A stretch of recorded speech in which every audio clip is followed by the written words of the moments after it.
Well, I'll start because there is, I was going to present on this a little bit later, but there is a version that Oneida version does reference the down-fended siblings.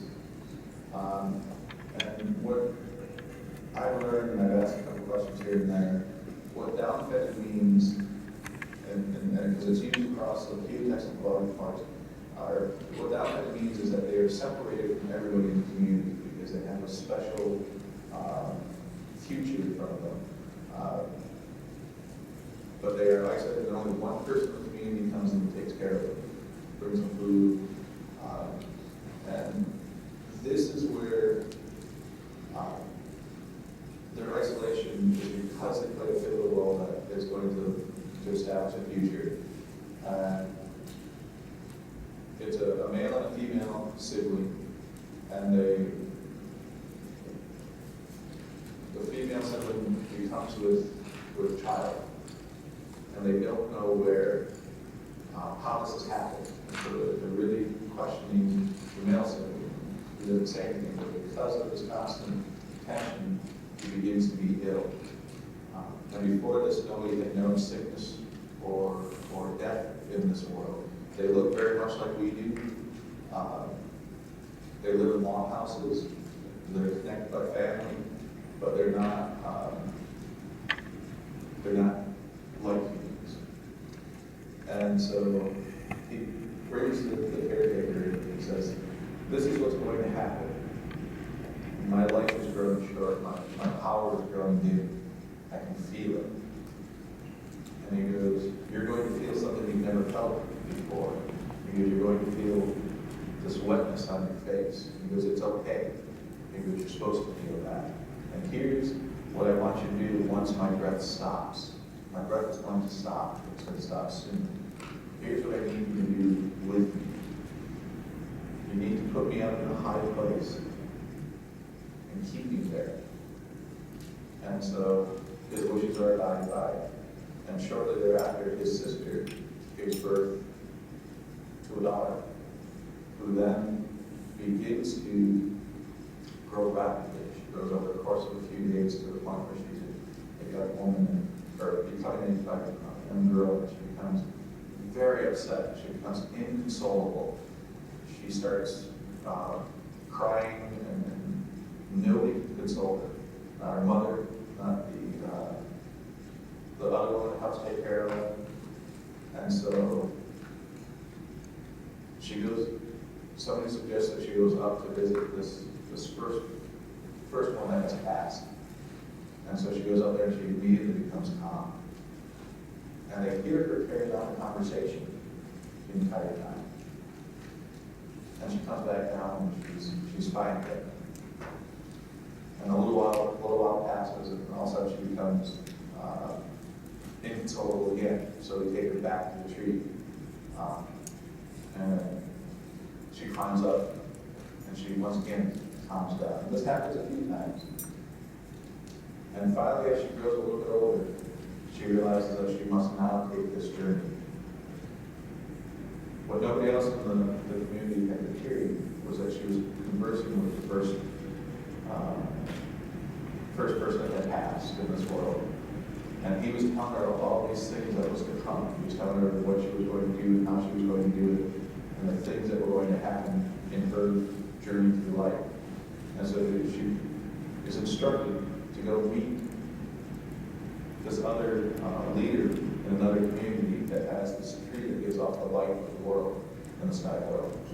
And that he's considered the guardian of the tree. That he's been lonely for a very long time, and he's been searching for a wife. And so she journeys, and she begins her journey. She takes a strike, and she's told there are going to be people that come up to you and encounter you. They're going to try to talk to you. You should not engage any of them, because you should only talk to this guardian of the tree. And so she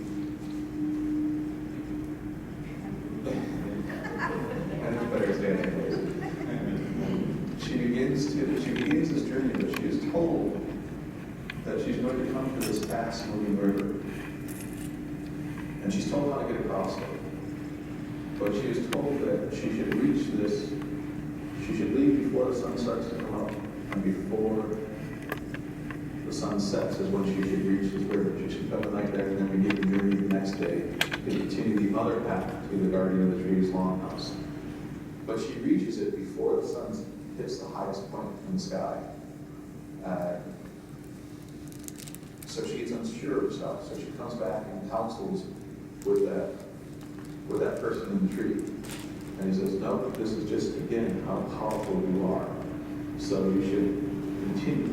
And so she waits to follow the instructions again, that she should leave just around sunrise.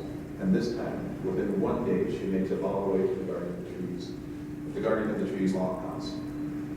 And he asks who she is and where she comes from, and she tells him that her name is Mature Blossoms, and that she has asked, or she is seeking to marry him. And he asks if she knows how to make mush. And so she says yes. So he gives her the mush, or the acorns to make, start making mush, and she begins to pound them in mortar and pestle. And she begins to grind them down, and she's got the water boiling. And as she's getting ready to put the mush, or the meal into the water, he says, you should now remove your clothing. So she does this, and as she's cooking the mush, it begins to splatter on her, and it begins to burn her. But she doesn't say anything, because she was told by that teacher in the tree that she shouldn't react to this. And so she prepares the meal, and she brings it to the guardian of the tree, and she says, here it is. He goes, you're covered in mush. That must be very painful. My two servants come to you. And so he calls all of his two big white dogs, and they come to her, and they begin to clean her by licking the mush off her. But their tongues are very rough, like the bark of an elm tree. It's very, and it wounds her, it cuts her. And so she does not cry in pain. She knows an instruction from the teacher in the tree. So he looks at her at the end and says, I agree, I think we should get married.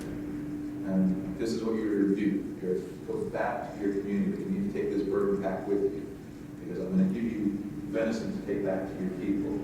But they must also do something else. They must uncover their longhouses this evening, for I'm going to cause it to rain into your longhouse, and it's going to fill with corn. And this is my gift, the venison and the corn, to you and your people. And we shall be married. And so she does what she's asked. He goes up into the rafters of his longhouse, and he packs the pack basket with meat, and he shakes it. 3 times he does this. He shakes it 3 different times, as he's settling the venison down in there. And he keeps putting more venison into it. So on the 3rd time, he said, make sure it's comfortable on your head before you start this journey back.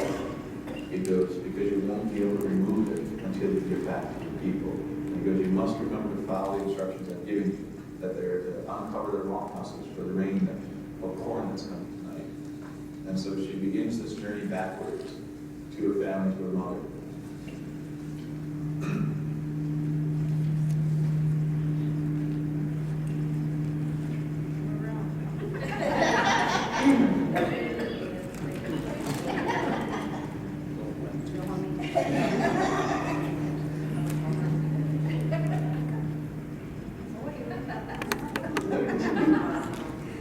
Well, and so she begins this journey. She gets situated. She goes back to her family. She goes back to her mother. And with each step that passes, as she's getting closer to her family again, that burden pack becomes heavier and heavier and heavier. And as she finally arrives back at her longhouse, that burden strap suddenly breaks, and all of the basket falls over, and all of the venison comes spilling out. So she follows the instruction she gives that she was given. She tells her people to unthatch the roof, and they go to sleep overnight. And they celebrate this great bounty of venison, and they go to sleep. And when they wake up in the morning, the corn is up to their knees in the longhouses. And so they're greatly relieved, because now they have corn and venison. And that he's agreed to marry her. And so she follows instructions, and she comes back again. And once again, she's told, don't talk to anybody on this journey. Don't let anybody sway you from the path that you're on. So she continues this journey back, and they agree to marriage, and there's a great celebration.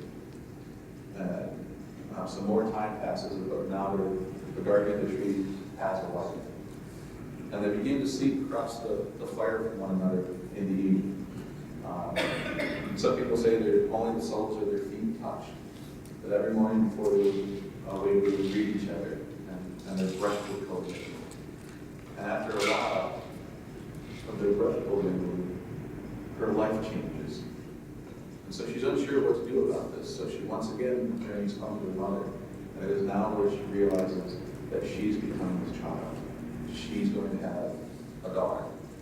And her mother instructs her in all the ways of what is going to come with this gift of a child. And so once again, she journeys back to the longhouse of the guardian of the tree, and begins to have to resume her responsibilities to her husband. But something's changed with him too. Something's unsettled him. He's had an unsettling dream, and he doesn't know how to resolve this. So he calls all the people of his village together and says, I've had a dream that needs to be guessed, and somebody must guess this dream. If they guess it correctly, it must be fulfilled in that manner. My health will continue to deteriorate until this is process completed. So in order to help alleviate this tension within him, because of this bad dream, because of this unhealthy dream, they begin to play a game of the cross. And they begin to try to lift his spirits up by playing the cross. And his wife has come back, and she now knows what to expect with her life having been changed. And so while she's joined her husband and they're watching the cross game, he instructs her to go get him some water because he's thirsty. But he instructs her once again, don't talk to anybody. Go get the water and come right back to me. And so she does what she's asked, but on her journey back to him with the water, one of the cross players stops her and asks, I'm very thirsty, can you share some of that water with me? And so she doesn't say a word to him, but she turns the ladle to him. So he drinks his fill of water, and he says, thank you very much, that quenches my thirst. And he begins to go back into the cross game. And so she dumps the water out and goes and gets fresh. And so she comes back and gives it to her husband. He's now angry with her. He says, why have you done this? I told you to speak to no one, but I did not speak to him, because you shared the water with somebody else.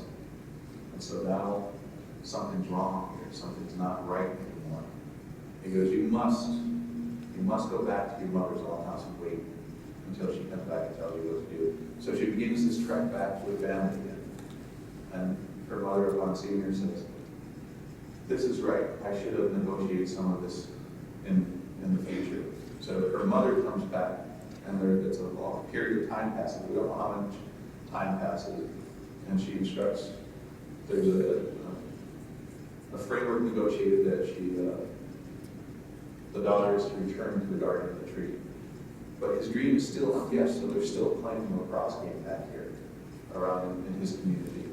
And so each day, one at a time, somebody comes up and tries to guess his dream. What ends up happening now is that his wife is returned to his side. And so the lacrosse player that gives her, that was given water by her, comes up and says, I think it's my turn to guess your dream now.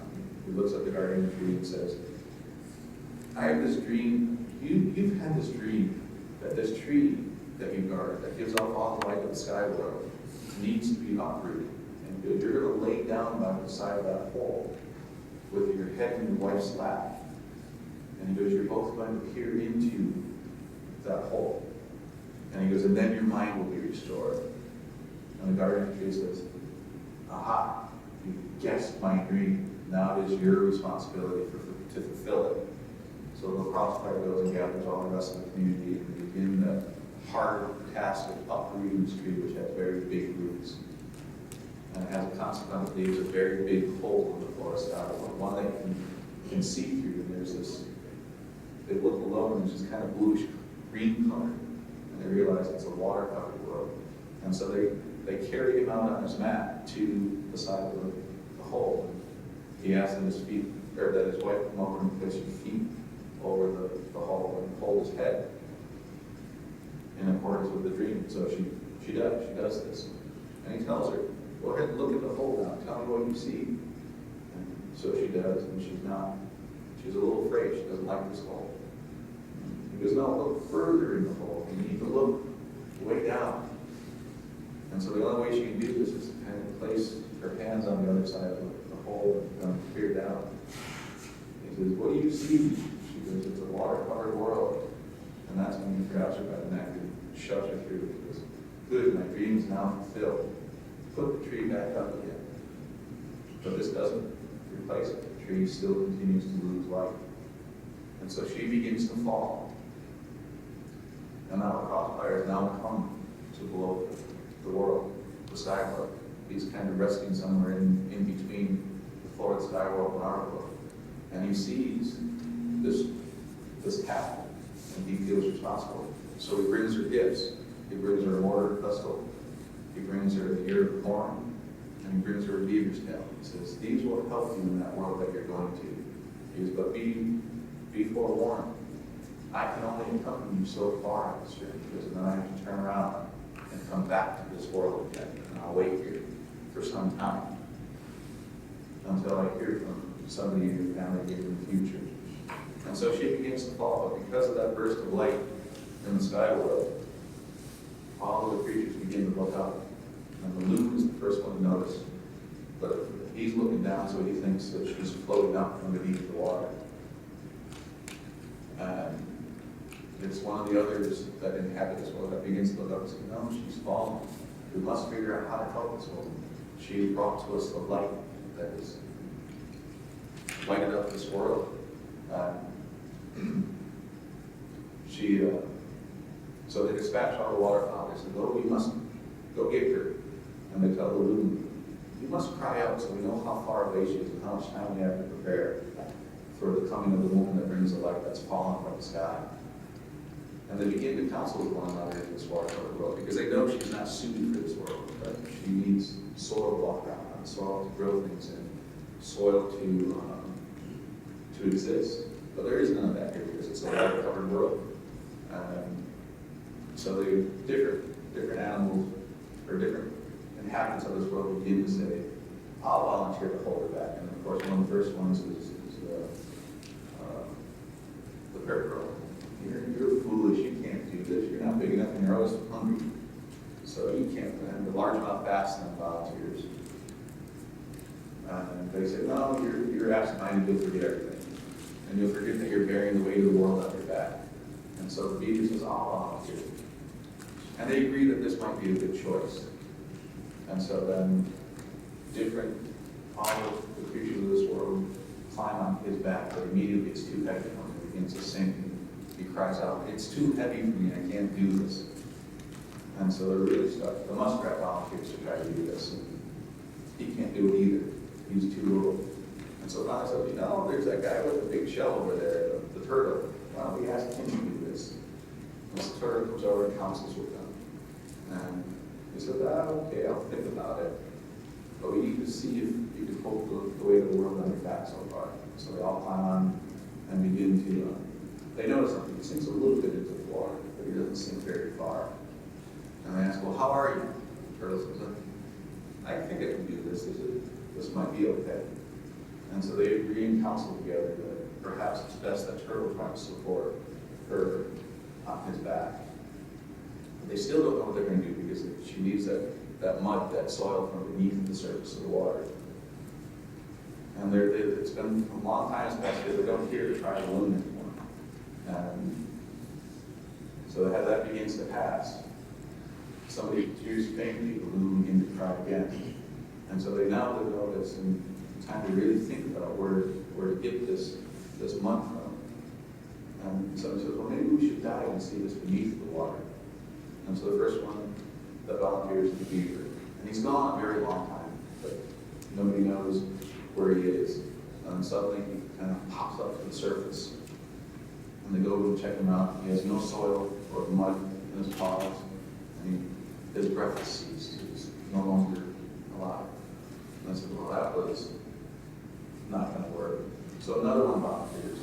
In this case, the mink goes down. And he comes up with just a little bit of soil in his mouth and his paws. And they agree that this should be the way, this is exactly what they need. We need to put it on Turtle's back. And so the nature of the mink begins to die down, and one by one it's sparred, but they come up with just enough soil in their paws and their mouth, and they begin to cover the back of the turtle around the outer edge. And once they get to where all the soil is meant on Turtle's back, they say, that's enough sacrifice for you now. We will forever remember this from you. And so she's getting closer now. And the turtle still hasn't grown that big yet. There's just enough space for her to put her 2 feet down. But then it seems to get light for a little bit, and then it seems to go dark for a little bit longer. And the turtle's grown just a little bit. But now she has enough space that she can actually curl up and lay down now. And so another amount of time passes where it gets light for a little bit, it's dark for a little bit. And she gives birth to her daughter in this world. And there's some of the first plants that we're beginning to see around the back of the turtle are a sunflower and red willow. And they begin to grow, and she realizes that this is going to be a good world for her daughter. And just like her in Skywald, her daughter begins to grow very rapidly over the course of what seems to be just a little bit of sunrise to sunset. As she matures very quickly, she begins to be noticed by other creatures of this world. They seek her hand in marriage. So she comes to, she always says, no, I have to go back and ask my mother. I need my mother's permission for this. And so the first one comes up to her, and he's dressed in some very fine clothing. He looks at her and says, I would like to marry you. I need to check with my mom. So she goes on and talks to her mother. And she goes, describe him. She says, well, he's got very fine clothes. They're silver, a nice look. He's a good looking man. No, that's not him. That's not going to be your husband. And so she's out wandering down, and once again, the next day, another one comes up to her and says, I think I'd like to marry you. And I need to check with my mom again first. Mother describes. What does he look like? He's red, he's got a long tail. He kind of looks nice. No, that's not him either. And so when she comes back and informs him that it is not to be, he changes into a fox and comes off again. And so the third day she's wandering out, somebody else comes up to her and says, I think you and I should marry. And she's not so sure about this, but once again she tells, I need to check with my mother again. And so her mother asks, what does he look like? Well, he's kind of short, a little ugly, he's got some mud on his feet. I'm not sure. That's him, that's your husband. So she comes back and tells him, my mother said you and I should marry. He goes, well, here's what you need to do. You need to prepare yourself for this evening. I'm going to come visit you. I'm going to come visit you for this one night, but we will be married. He goes, I'm going to be bringing you a gift for you and your mother. And so, sure enough, they make the preparations that he has asked for. He comes, and she's preparing to lay down for the evening, and he places the 2 arrows, one tipped with flint and one not, on top of her stomach. He says, you cannot disturb them tonight. I'll come back and get them in the morning, but we'll be married. And so she does what he asks.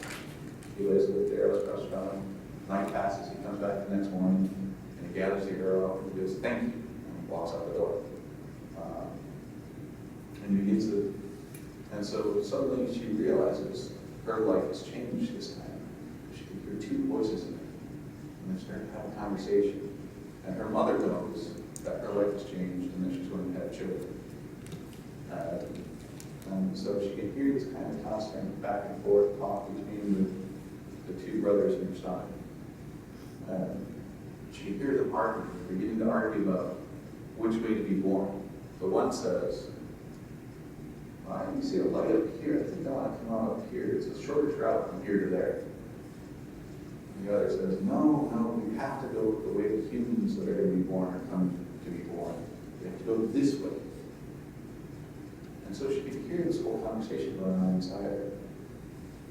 And one says, no, we can't go that short route. You have to listen to me. And the one that wants to go the short route looks at his brother and says, well, why don't you go first and show me the way? And so he agrees. He thinks that he has his brother's promise that he'll come the same way. And so he is born first, and sometimes we call him the eldest born. And he comes out the way humans will eventually come to be born. But his brother doesn't follow him. His brother goes out with his mother's armpit and kills her. And so while Sky Woman does not become grandmother, is helping her daughter through birth, she realizes that she too has stopped breathing. She doesn't understand why this is happening. And she looks at the two boys and she says, something's wrong with your mother, I must attend to her. What has happened? Which one of you did this to her? And immediately the one that came up the armpit says, he did it. And so she grabs him and throws him out into the brush. And so it was very in a fit of anger. And she says, well, I'd like you tell the truth. And so now she has preparations to make because her daughter's like this. She stopped breathing. And so she goes and lays her under the blanket of soil. She said, I'll leave you here to rest for a few days. And I'll come back and check on you in bed. And so suddenly both boys begin to grow. They begin to mature quickly, just like their mother and just like their grandmother has. They begin to talk to each other. They know their brothers and they begin to share these experiences with one another. They begin to explore the island together. They know that Turtle Island has continued to grow all this time. They begin to think about what that means. And the one that comes out of his mother's side kind of has sharp skin. We'll call him Flint because that's what he looks like. And so he's given a gift by his grandmother that is an arrow tipped with flint, and she makes him a bow so that he can go out and prepare food for the two of them. And he's very excited when he gets the bow and arrow with the flint tip because now he can defend himself. He's really worried that people might come and try to harm him someday. So he's always busily making preparations to defend himself. And when his brother walks around and he's always curious, he comes to his grandmother and says, I too think I should have a bow and arrow. And she says, well, I'm only going to make you this one. You killed my daughter. So you're only going to get this one arrow, and I'm not going to put flint on it, and you'll get a bow. She makes a bow and arrow for him. Not a very good bow and arrow, but he tries to do what people are supposed to do, go out and hunt them. And he's not successful with it, but he begins to think about this. And so he and his brother continue to have a conversation and explore the island together. Flint keeps saying, well, we must think about this. We must think about defending ourselves at all times. And his eldest brother is not ready to think like that. And so this one day he's wandering the island by himself, and he sees this bird that he thinks he wants to think about hunting. So he takes his arrow and he shoots it at the bird, and he misses, but it goes way out into the water. And so he remembers what his grandmother said, that she will not make him anymore. So he decides he must go after that arrow. And so he wades out into the water and starts walking. He realizes he can go underneath the water. He sees a house off there in the distance, so he keeps walking towards it. And he looks at there's somebody sitting in the rocking chair. And he looks to that man's holding his arrow. He says, could I have that back? I think that's my arrow. He goes, son, it's about time you met.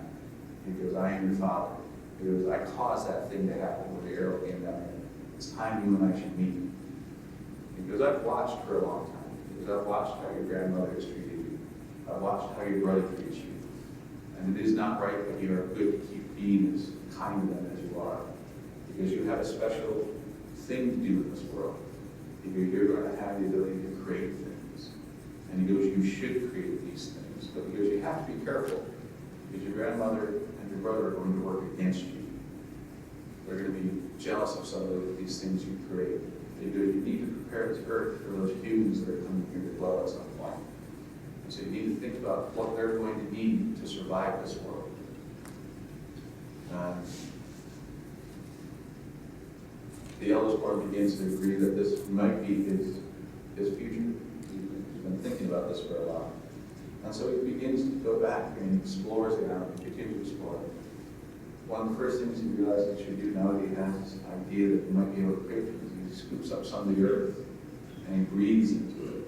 And as he breathes into it, all of these different birds start to fly out from between his fingers. And he instructs them, you have a special purpose in this world.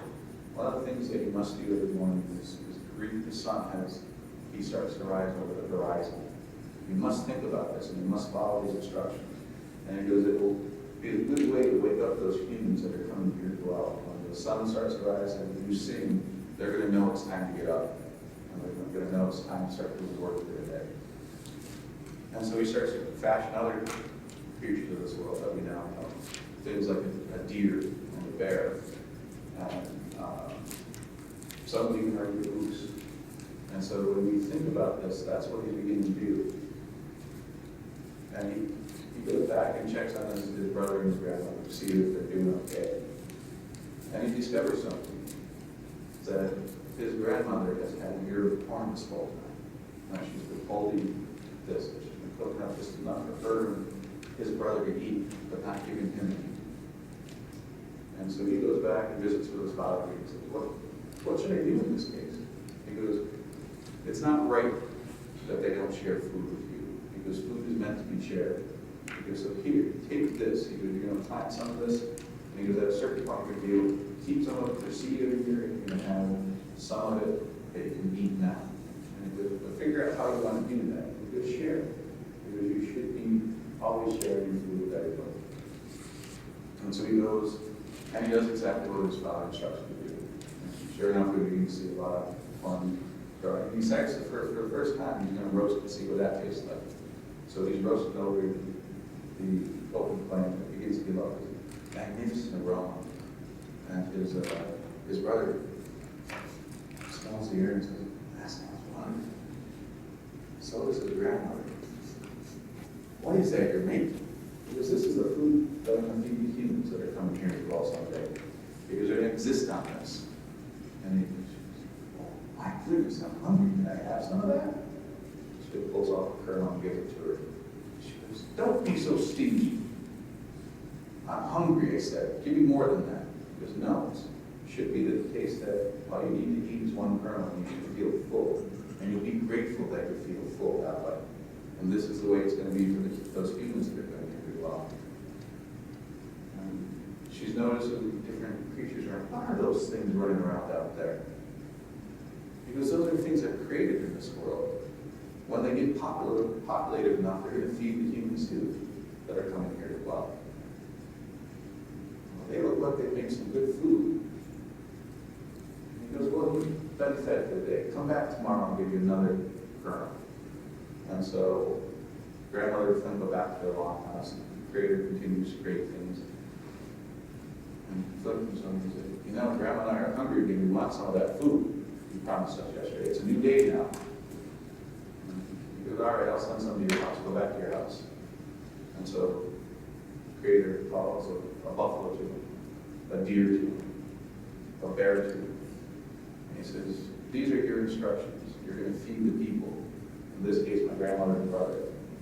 He goes, you must go over there, but before you get there, stop breathing and they'll use you for food. That's what they're hungry right now. And so they follow the instructions. They get to grandmother's door and they drop over. And grandmother and Flint have plenty of food. But a few more days pass. And grandmother and Flint have eaten all the food again because they consumed too much of it at once. And so they're hungry. And grandmother goes to Flint and says, no, you still got all those animals over there. Maybe we should lock them up someplace where they can't escape, and then all we have to do is go get one of them when we're hungry. And Flint thinks this is a good idea. He says, yeah, I think I'll do that. So he begins to round up all these different things that his brother has created for this world to feed the humans that are coming. And he goes and he puts them in a cave, and he puts this big rock in front of it that they can't move. The animals can't move it, and then they're hidden away from his brother. And so as his brother, the creator, is walking around the island, and he's looking for him, he says, They should be getting populated. I don't see where they are. And looks down, and there's this little mouse. He goes, if you promise not to kill me, I'll tell you where your brother and grandmother have hidden all those animals.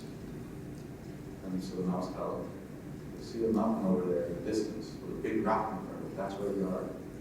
So the creator walks over. And sure enough, you can hear all those creations in there. But you can hear some of them are angry. But they all should be back out though, because it's going to be the food for the humans that are coming. So it begins to remove this rock. The earth begins to tremble a little bit. And all of a sudden, grandmother and Flint come charging down. What are you doing? That's our food. You can't have this anymore. Because it's not for you. It's for the humans that are down here as well. So this is the first time we begin to see that his brother and creator are going to fight. And so Flint grabs it and throws that big rock in place again. But it traps some of those animals that creator has created. Now they really are angry. And the creator says, you've done a bad thing here. Those things can never now come out because they'll be dangerous to humans. They must forever stay beneath the earth. And so the animals begin to run free. Some more time passes, and the creator created all these wonderful things. And he's having a conversation with his brother as he's walking around. He says, I think the humans are going to need some ways to travel instead of always just walking. And that could be the big you and I. So we're going to create these streams. They're going to be able to jump on one side of the road and paddle down one way, then cross the other side of the road and be able to use the current to come back. Flint looks like this. I think you're making it too easy for these humans that are coming here as well. So we created things like falls in places where there's not enough water, so the humans will have to get out and walk across the land again. And create a whirlpool with dangerous things, sort of big boulders in there. And then, the list goes out for a while, but Flint begins to notice that he kind of has the ability to create things too. He just can't quite do it the way his brother does. And he's looking at all the birds that his brother's created. So he tries to make his own bird. He makes it, he forms it. So in one pie, instead of having feathers like his brother's birds do, he kind of has leathery wings, got sharp teeth. And he tries to make another thing. And it comes out with this long tail on it. He doesn't know what to do with it. He can't quite bring them to life to it. So he asks his brother, will you help me out? I want you to bring my creations to life too. His brother's not so sure about this. Because some of these things look like they're not good. They're not healthy. But he agrees. He says, well, maybe it's okay. So he brings these different creatures to life. And so that there's now some of his brother's creations in the world. And they continue on this for a while, continue to create things and think about it and have discussions with one another. And it gets to a point where he knows that conflict is coming. He knows that he's going to have to fight with his brother and his grandmother. And he goes and seeks counsel with his father one last time. He says, how should I do this? He goes, well, you're going to tell your brother that what will wound you gravely and severely are beach fowls with cattails, those that cause you the most harm. They won't, but you need to tell him that.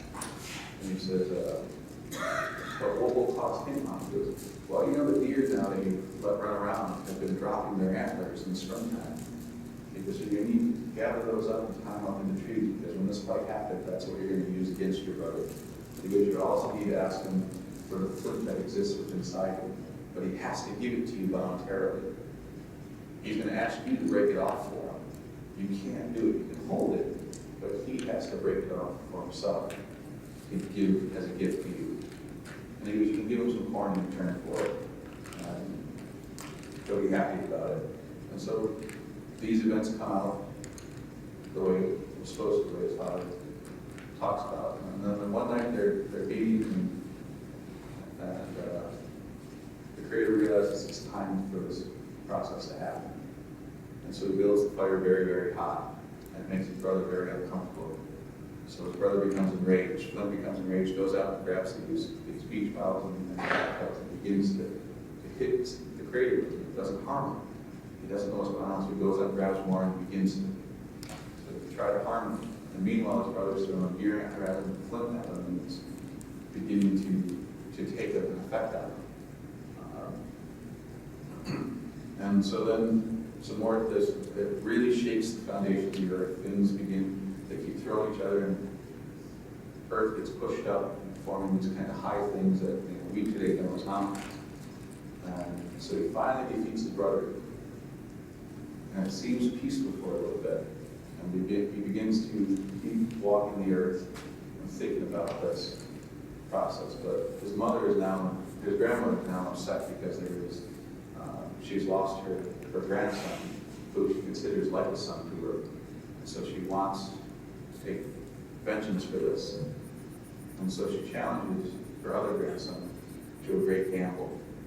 He says, we will bet for control of this world. And he said, she goes, we will play the peach stone.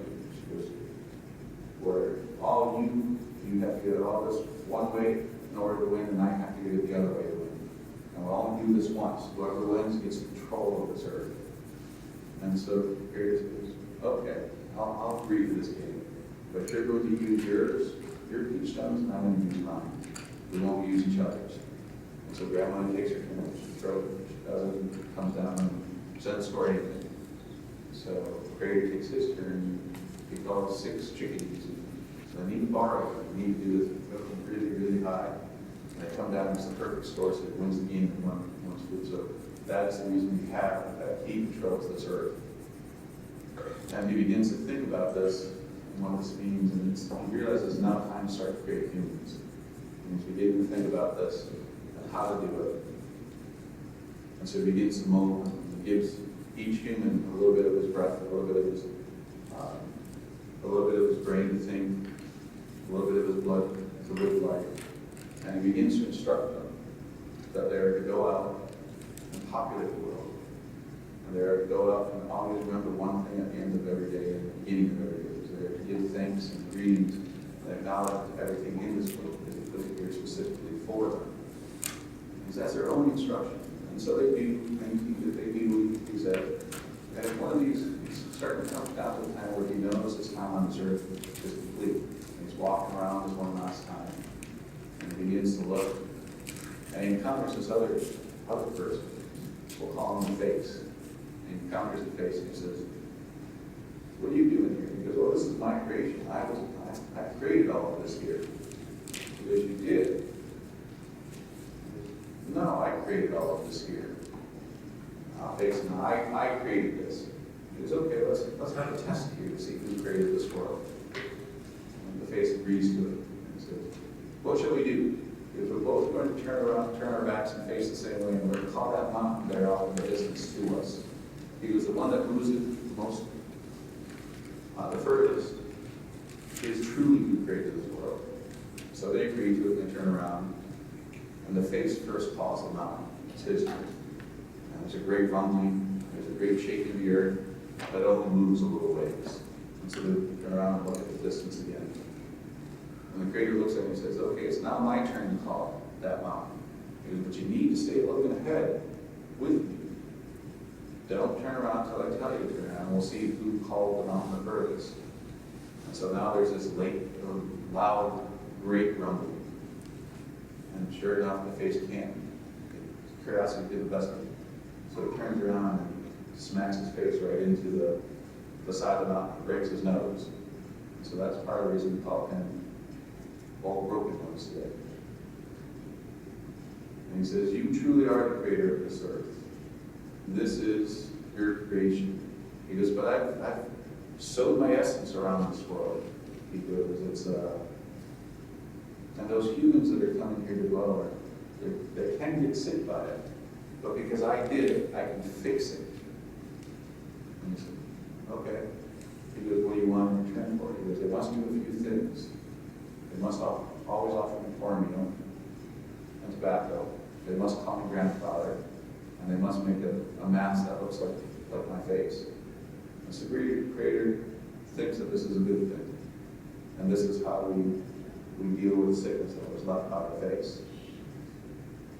And so now the humans are starting to populate the world along, and all of the natural world has become sustainable by itself. They're all following the original instructions. But he comes to the humans one last time. He says, my time here on this earth is very, very short. But you need to remember to give Thanksgiving every day. Maybe before I leave, you've grown so populated now that we need to think about how we're going to separate you out so you guys know each other by families. It'll come to you at some point in the future, and that's what you should do, and that's the lines of family that you should follow. Somebody will bring that to you, and you'll know it at this company because it will make sense to the world. And so with that, that's the last time he departs and he makes that journey home, and he brings his grandmother with him, and he brings his brother with him back to the Skyline where Skyline originally came from. And that is, so we now know that our original instructions as humans are to give thanksgiving, greetings, and acknowledgement to the natural world all around us, because all of his bounty was put here for our benefit, because we were given the benefits of the giver of life in this circumstance. That's it.